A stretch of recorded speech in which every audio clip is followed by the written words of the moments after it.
Hi, I'm Simran and my teammates are Lisa and Kathy.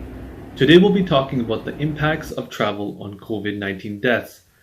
As coronavirus disease 2019, or as you may have heard, COVID-19, spread across the world, countries moved to restrict mobility at the international, domestic, and local levels.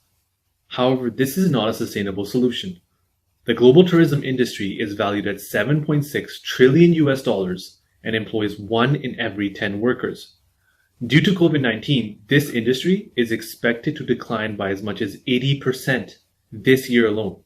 Closer to home, outings have been restricted to essential trips only. People's lives have been drastically altered, and government officials are still divided on policies. This is where we and big data come in. We sought to quantify the strength of the relationships between travel in its various forms and the spread of COVID-19. It is our hope that our findings can lead to more nuanced mobility-oriented guidelines that balance economic prerogatives and public health. But before we get started, how about going over some of the key terms that will be used in our presentation? At the international level, inbound tourists are non-resident visitors from abroad, whereas outbound tourists are people departing for other countries. At the national level, the term domestic trips will be used to describe the trips taken by visitors within a country for tourism purposes, while the term local mobility will be used to describe movement patterns within communities, such as going to the grocery store. COVID-19 data was acquired from John Hopkins University. It reports the total number of confirmed cases, recoveries, and deaths for each country on a day-to-day basis. For our analysis, we used the number of deaths to account for differences in the quality and the availability of tests. Tourism-related datasets were provided by the United Nations World Tourism Organization. The ones used for this study were the number of inbound tourists, the number of outbound tourists, and the number of domestic trips. The most recent reported values were used. For local mobility, we used a dataset from Google.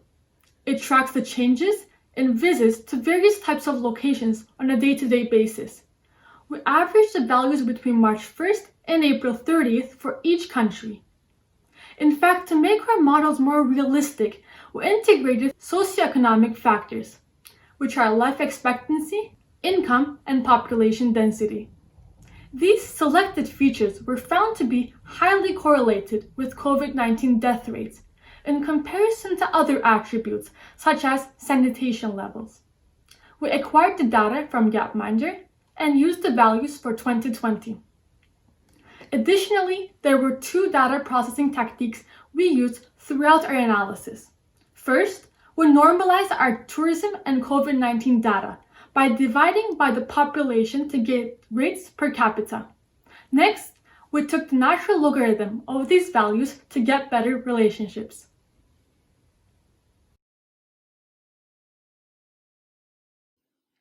Diving into our analyses, we first used linear regression to see if there was a relationship between the number of inbound tourists and COVID-19 deaths.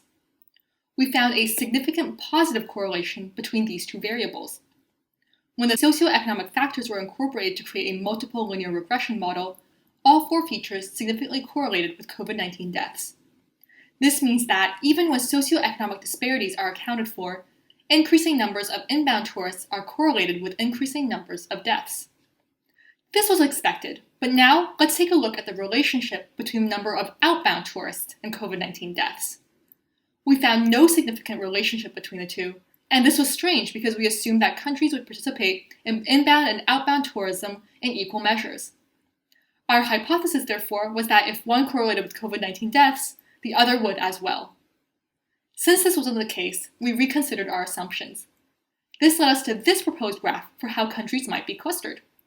The 4 clusters represent combinations of participation in inbound and outbound tourism. When we used unsupervised k-means clustering to sort real data, however, we got this graph. The placement of the 4 clusters were unexpected, and upon visual inspection, it seems more like we have 2 clusters, one down here for countries with low levels of inbound and outbound tourism, and one up here encompassing everything else. We reran our analyses, and this was what we got. The clustering certainly looks a lot more reasonable, and our next step was to see if COVID-19 death rates differed between the two groups. We expected that the cluster with higher levels of inbound and outbound tourism would have a higher mean death rate.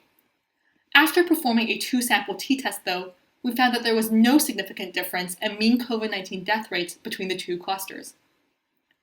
Moving on to tourism within countries, we used linear regression to see if there was a relationship between the number of domestic trips and COVID-19 deaths. We found a significant positive correlation between these two variables. However, when we incorporated demographic factors to create a multiple linear regression model, the significance disappears. What this means is that any difference in COVID-19 deaths associated with the number of domestic trips can be explained by socioeconomic disparities between the countries.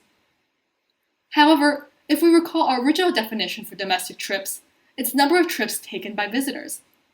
Since the number of inbound tourists is significantly correlated with COVID-19 deaths, it was surprising that the trips taken by these tourists within the country do not correlate at all.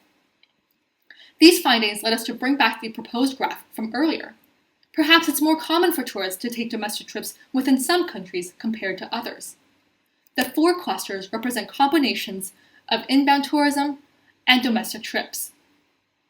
After using k-means clustering on our actual data, however, the 4 clusters were not what we expected.